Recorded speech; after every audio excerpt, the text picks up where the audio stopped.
I trust that the work you've done up to this point has been helpful to you and opened your eyes to some of the aspects and ideas of studying the Bible and making it clear to people, the people that you're serving with the Word of God, and the readings and of the textbooks and the discussions we've had about those things have been helpful to you and challenging.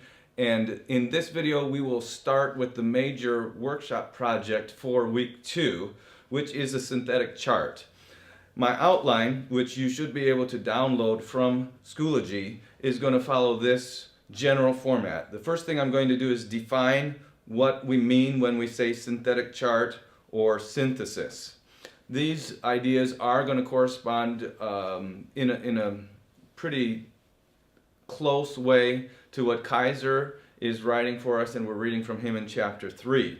But we're going to define what synthesis is, and then we're going to outline what we do when we create a synthetic chart. When we outline creating the synthetic chart, we'll have 2 Roman numerals. The first will be that we'll read the book, and we'll have other points about how and how many times and what to do when we read it. And the second will be that we chart the book. We're going to put the information, the book, into a chart. The last part of the charting the book is the actual fabrication of the chart, and there's 6 steps to that. Once we get to the end of that, then we'll give an example I'll give you an example of one that I've created. And if you know me in any way, you know I've preached through the book of Galatians. So we're going to use the one that I created actually before I worked through the book of, preached through the book of Galatians. But we'll use that as an example. And then finally, we will start doing it ourselves with the book that you've chosen to do your synthetic chart in or on for this course.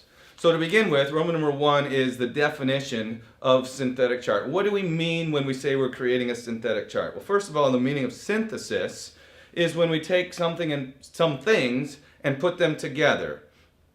A subject is considered in its entirety.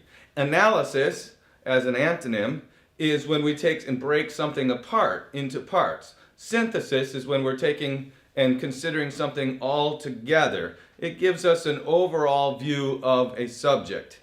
And when we apply this idea of synthesis to Bible study, it is a study that considers a complete book of the Bible and produces an overall view of that book by observing its major divisions and themes. So synthesis applied to the Bible is when we consider a whole book and we produce an overview of the book that considers its major themes and divisions. So why is this type of study valuable?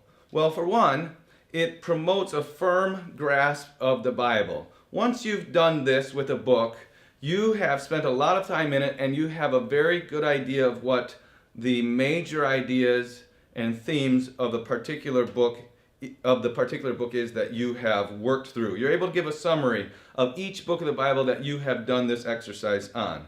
And it also prepares you for analytical study, which is when we break things down. It is very often, too often, we go straight to a passage and we break it down and we miss what it really means because we don't have the overall view of what the book is about. So having a complete and overview understanding of the book is necessary before we get into analyzing a particular paragraph and breaking it down. So it prepares you for analytic study by giving you a broad understanding that is necessary. And admittedly, its value varies from book to book. In the books that I would suggest you use for your project is going to be tremendously valuable.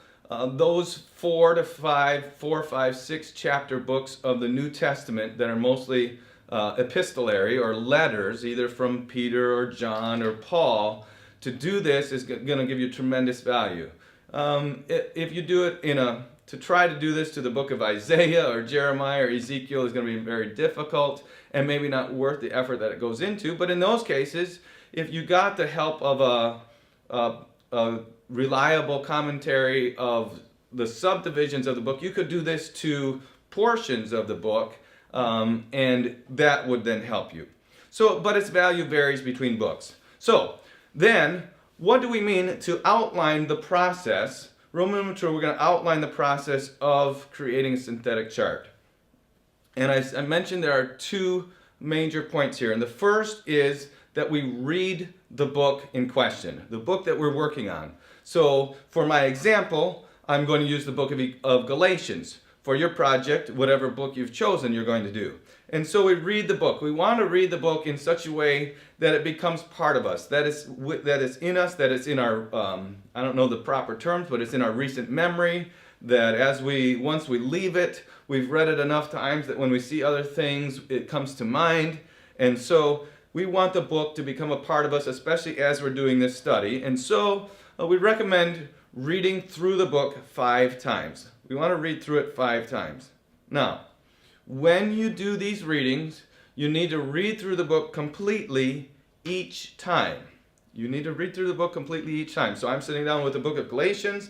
I need to read from Galatians 1:1 all the way through to the last verse of Galatians 6 in one sitting or one setting.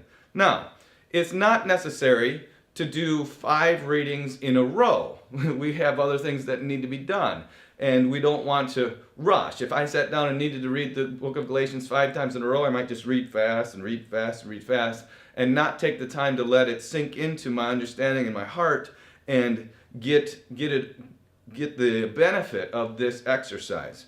But it's not necessary to read through the book 5 times in a row in one sitting, but each time needs to be a complete reading. You need to sit down with enough time to prayerfully and thoughtfully read through the whole book in each setting.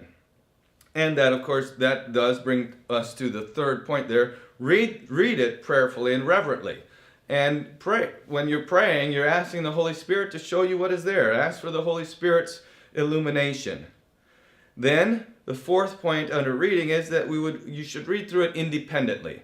At this point in your study, you don't want to be reading what Matthew Henry thinks about it, or Spurgeon, or any other. Even be best if you don't have a study Bible with little notes here and there. And in my opinion, it's best if you can get it in a paragraph form Bible, so that you're not even the verse numbers and chapter numbers are not really even inhibiting or getting in the way of a fluent, complete reading of it. So you want to get your own impression. Of course, it's not a private interpretation, but you want to get you and the Holy Spirit's impression of what the Bible is telling you. And then the fifth thing is to read through it purposefully or objectively. So just to summarize, the first idea about reading through the book is to do it 5 times. Second, completely each time. Third, prayerfully and reverently. Fourth, independently. And fifth, purposefully or objectively, or with objectives. You should have an objective each time you're reading through them. And so I have 5 points. 1 objective for you to have for each reading of this book. So on first reading, letter A, first reading is acquaintance. We're just going to get acquainted with the book. We're going to carefully read it. We're going to try to be in a place away from disturbances and distractions. And even if we are reading along and all of a sudden our mind has wandered off to something else, we're going to come back to where we were paying attention to our reading and then continue to get a carefully read acquaintance with the book in the first reading. The second reading, when we come back to it for the second time, we're going to look for any major subjects. A few things to look for here. Major subjects, a central theme, any prominent themes, and that would be, there's a central theme that's going to run through the whole book, but as it comes through the central theme, there might be something else that's mentioned a couple times, and so this is not just a mention, it's not just a major subject that's been mentioned, it's coming up again and again a few times, and so we would call that a prominent theme, even though it's not the central theme. So, major subjects, central theme, the prominent theme, a key verse. On the second reading, now you may, after the third or fourth reading, say, well, I've changed my mind on what verse is key verse, but try to determine what verse is key to the book, the key verse, and then all of this information you're going to record on paper. You should have a pad of paper or some type of a notebook with you for each of these readings. The first one is not the first reading, you don't really need the notebook. But after the first reading, the second reading, each time you're going to say, I think this is the central theme. And because here it is, it appeared again. But then some other theme is appearing from beginning to end. You say, well, no, that's the central theme, but here obviously is a prominent theme. And you read a verse and you think, wow, I've always heard that was the key verse to this book, so I'm going to write that down. But as you read along, you think, well, that's key, but maybe this verse is key too. Write that one down. Either way, you want to be taking notes and being able to write things down as you do each of the readings, the second, third, fourth, and fifth readings. On the third reading, you have determined what the central theme is. On your second reading, you determined what the central theme is. And so for the third reading, you are going to keep in mind the central theme. You're going to try to put other things out of your mind that occur to you and think, how is the central theme introduced and developed and concluded or whatever through the book? So all the way through the book, you're looking for how the central theme is referred to, inferred, spoken about, whatever. Anytime it is emphasized. And so your third reading is with kind of through the glasses of the central theme. And you're writing those things down, noting it down, what you're noticing and finding. In the fourth reading, you're going to look for the basic units. Now, the basic units are, of course, the paragraphs, the chapters, anything that has a common topic. So, then you're going to list these in your notebook. This is the most amount of detail that a synthetic study gets. So, when you're listening through, you're just going to say, you're going to read through it and say, okay, here we have an idea. Oh, the idea has changed. So verses 1 through 3 are the first idea, and verse 4 begins the next idea, and you're reading along, and it's all talking about the same thing until verse 9, and then verse 10 is a new idea. So 4 through 9 is the next idea. You're not trying to label it. You're just trying to notice when new ideas are developed or are brought up. So you're noticing and marking down the basic units. It's the paragraph and chapter or whatever it is, group of verses that has a common topic. And you're going to list each of those groups of verses in your notebook. Finally, on the fifth reading, you're going through again and just seeing if there's any other prominent features that occur to you. It's the fifth time in ideally a short amount of time. Of course, it doesn't have to be one right after another, but ideally it's within a short amount of time. I would say in a day, if you're putting that kind of time aside because we're in this class, or within 2 or 3 days to do this, so that each reading you're building upon what you've done before. You wouldn't do a synthetic study over the course of several months. But the fifth reading, any other prominent features that come to mind because you're so engrossed and so filled with these words, you're going to note them and write it down. So we have 5 readings, and we have something to do particularly for each of those 5 readings.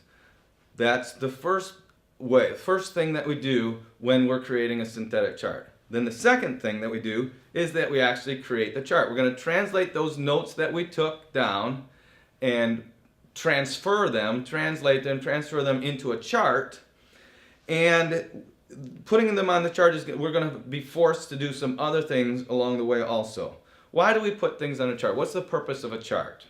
Well, it causes us to have to express ourselves, the thoughts that we have on paper. When I speak in education, we talk about how words is the vehicle of thought. And I joke that I'm one of the world's most profound thinkers. But I've not said any of those profound thoughts, so nobody knows. It's important for us to put our thoughts, what we're thinking about, get them on paper. And it really helps us with a chart to add some discipline to that. So it's not just causing us to put our thoughts on paper, it disciplines our thinking because we're forced to fit it into something. And the more disciplined your mind is, the more useful this chart is going to be.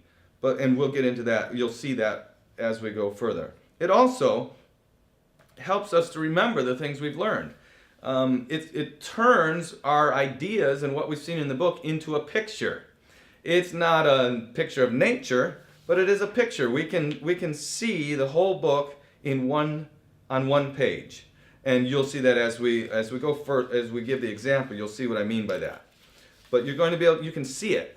It's graphically illustrated for us. Then it will, by charting it, will yield us it will give us a basic outline of the book. You may have that already from reading through it, but when we put it into the chart, the outline is just going to jump out even more clearly. And it becomes an excellent tool for teaching others.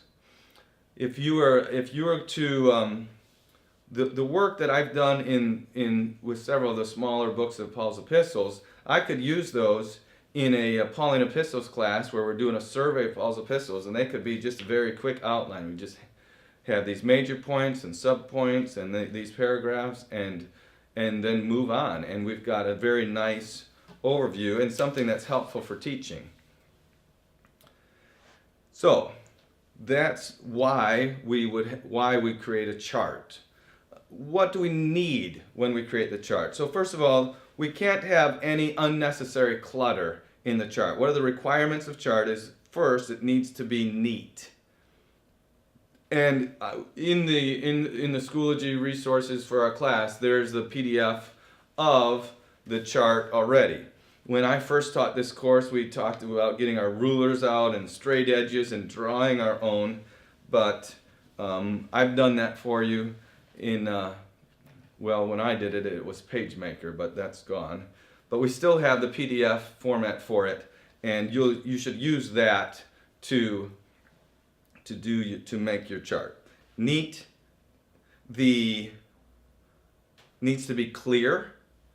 The notes that you will write on it should be short but expressive. There's not room on a chart to write paragraphs of explanations. They need to be short but expressive. There's some slanted lines on it, so they need to be written from the same direction all the time. It appears to me that there's only one right way to write on a slanted line, but if you do it the other way, just make sure it's the same direction each time. But slanted words are read from one direction, and the idea is it should be clear enough that when somebody looks at it, they don't have to figure out, what is this? They should be able to, maybe at first, if they've never seen it, but after a while say, oh, okay, that makes sense, and get an idea of what it is. It should be relevant. So, and what we mean by that is it should be confined to the book at hand. As you read the book, you may, we've all read the Bible and through it a lot of times, and you're reading the book of Galatians, and some references or things that Paul said in Romans comes to mind. He's talking about works and grace and all of these things. We don't want cross references on this. We'll use cross references when we analyze we come out of the analysis of a paragraph and put it into a sermon or something like that, or add some word study type thing or topical study to something.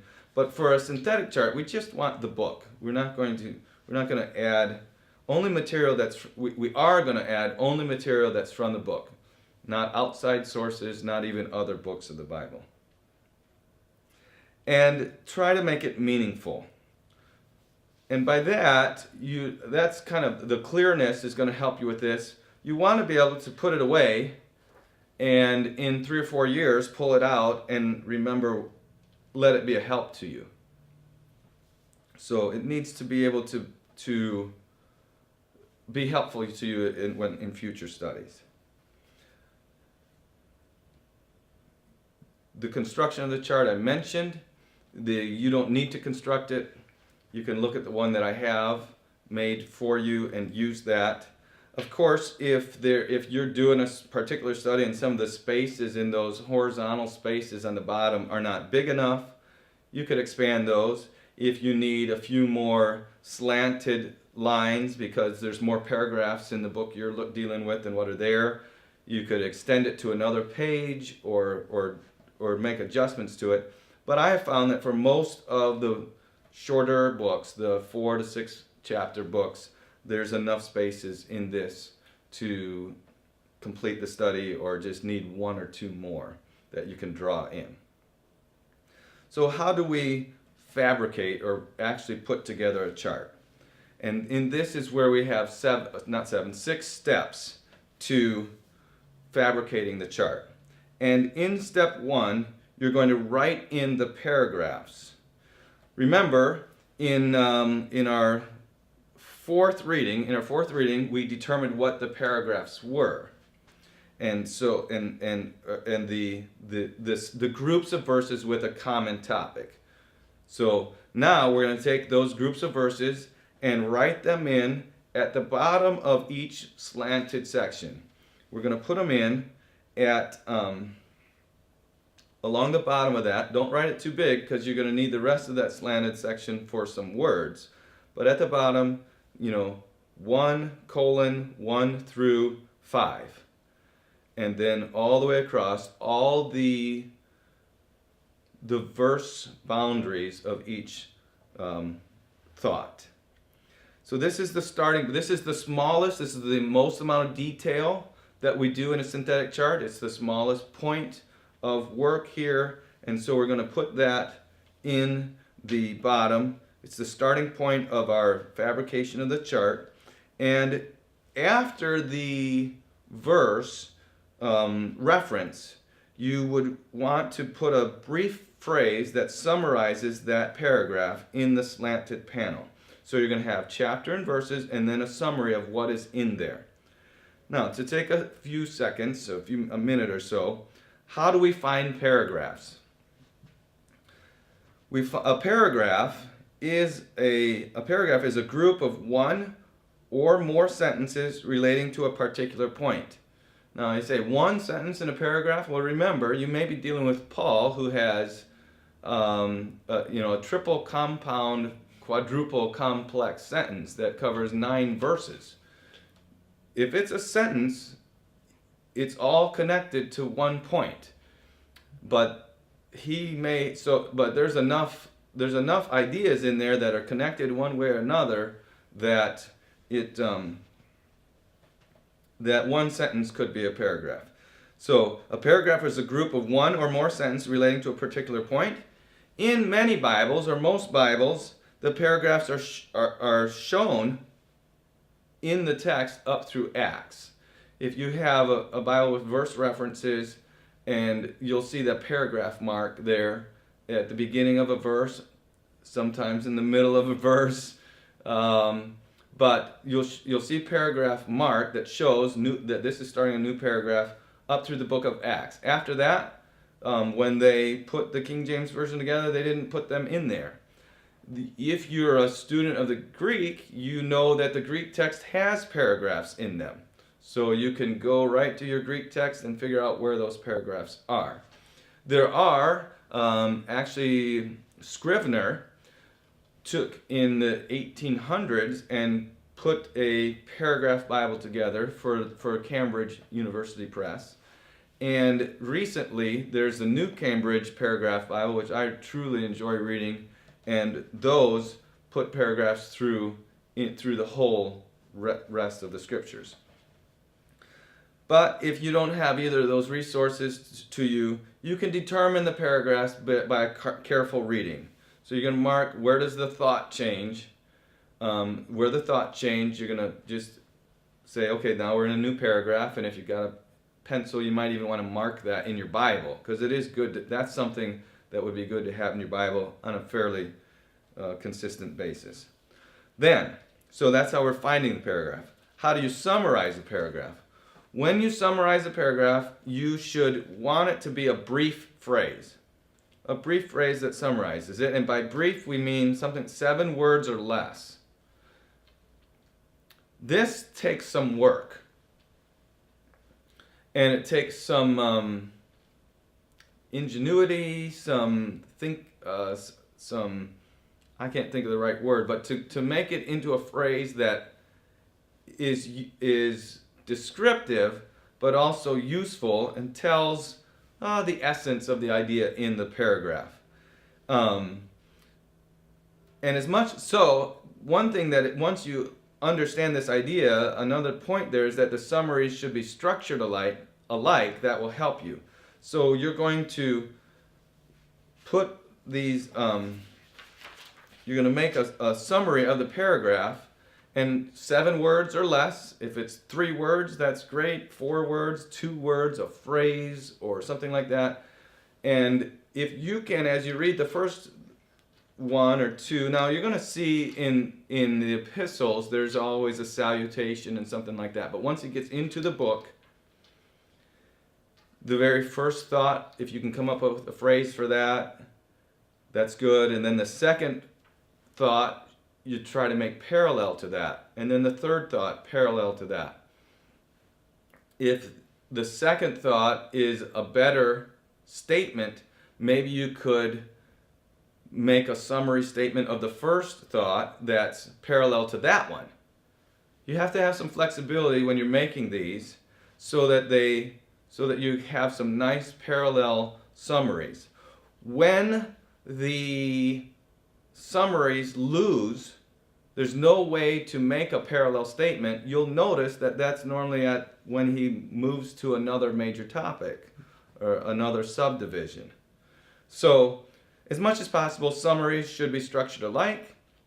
And I will state this, maybe it comes up later, but when the summaries do have to have another format, you might look at the one before and see that you didn't force it into its previous one. Maybe it fits better with a parallel structure to the one that you just figured out. So, in step 1, we're writing in the paragraphs. We have the verse, the reference, small at the bottom, and a summary going up the slanted line. And we have the paragraph and a summary of it, and that's what goes into there. If we're working with a large book, I mentioned that again previously, most of the time you're going to use chapters. There might be some chapters that need to be combined together or broken up, but many times with the large books, the chapter covers the whole thought, or you may need to break it into sections and only do the synthetic chart per section, and then you have several synthetic charts that picture the whole book for you. Step 2. In step 2, you determine the subdivisions of the book.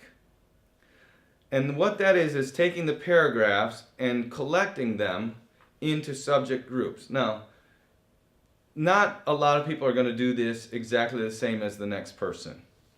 There are some things that are kind of obvious to us, but other things we might see these verses as related to the ones before, and the next person that comes along says, no, really, these verses are introducing this new topic. And of course, it's a letter. It's all connected together. So when we're cutting it into pieces, where you cut it and where your classmate would cut it or where I might cut it will very likely be different. They may be the same, but they may not be the same. So in step 2, we're going to determine subdivisions, the paragraphs that are connected to each other into subject groups. So to do this, we're going to study those paragraph titles. We've made paragraph titles, and so we're going to look at those and see how those fit together, which ones of those are related to one another, and where does the paragraph title show us a break in or a transition to another subject. So we collect these under broader headings, and many times chapters do become subdivisions. Sometimes not so, but many times a chapter will have 3 or 4 different paragraphs in it. Sometimes there's a couple subdivisions or many in one chapter. So it's not always, but you could look at that. And then, so we would want to record the subdivisions on the chart. So in the row right below our paragraphs, we're going to add these subdivisions. And even the names of our subdivisions, if we can have some symmetry or parallelism within them, that will help us to get a better and more easily understood grasp of the whole book. Then, step 3, we determine the major divisions. The major divisions are going to be the subdivisions that are connected and related to each other. This is the basic structure of the book. The book has these 2 major divisions, these 3 major divisions. Many times, Paul's epistles, he has 2 or 3 divisions. One is a doctrinal, many times he has doctrinal, and then practical. In Galatians, he actually has personal, doctrinal, and then practical. But there's other ways that things could be divided, but the major divisions is the basic structure of the book. So we group the subdivisions into broad categories. If a book has one theme, these broad categories will be the development of the theme. If a book has many themes, then the categories will be each of those themes, something like that. And we'll write those major divisions underneath the subdivisions. So we've got our paragraphs slanting off to the top, under the paragraphs, the subdivisions, under the subdivisions, the major divisions. In step 4, we list the major topics. Now, when did we find the major topics? We found those during the second and third readings. So you're going to go back to your notes that you took while reading through, and in the second and third readings, we saw the major topics, and we're going to put the major topics into the chart. We consider what kind of book is it. Is it a polemic book? Is it a didactic book? Is it historical? Is it prophetic, remedial, corrective? What kind of book is it? Maybe what some of the phraseology in the book is. Do we see the phrase Son of Man over and over, or the word no, like we do in 1 John, joy, or rejoicing, Philippians, better, like we see in the book of Hebrews. Certain phraseology might help us there with major topics. The amount of space given to a particular subject. If the author has spent a lot of time and a lot of words on a subject, it's probably a major topic. If they've frequently mentioned something, if it comes up over and over again, it's a major topic. And we should also consider maybe possible topical areas in the book. Is there a certain doctrine or a certain geographical feature or biography or history? In the book of Galatians, we get some insight into Paul's life. So there's some biographical elements there in the book that would be kind of a major topic. Now, these things come into the row below the major divisions. These major topics go in the row below that. And right now on the chart, that's the widest row. There's room within that row to kind of graphically show the importance of these topics. If it's a major topic, but not as major as another major topic, we might write that smaller than the other one. We want to, as much as possible, where that topic comes up in the chronology of the book, put it there so that as you're looking at it, you see, as I'm reading through, I'm going to see this, and then this topic is going to come up, and then this topic and this topic. So we would put that in that wide area below there. In step 5, we include any special features. And this is kind of just continuing the previous step, except it notes distinguishing features or notable highlights. If you remember in the book of Galatians in the beginning, he repeats, one verse is just repeated, one right after another, the double anathema. Let him be accursed. And then he just says that again. That's kind of a wow. It's not a major topic, but it's a special feature that comes out there. So those things are related to what we would do in step 4, but a little different, and they're going to go in the space below, on the bottom space of the book.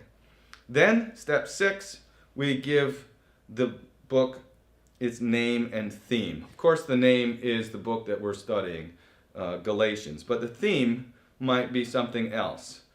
For me, when I created my chart of Galatians, I said the theme was grace and law. So there's two lines on the top, and the top is going to be Galatians, and in the line right below that, between this, right above all the slanted lines, is the theme that we've said that it is by doing this overview study, and I have grace and law there. So step 6, give the book its name and theme, which is a brief, simple phrase that summarizes the entire book.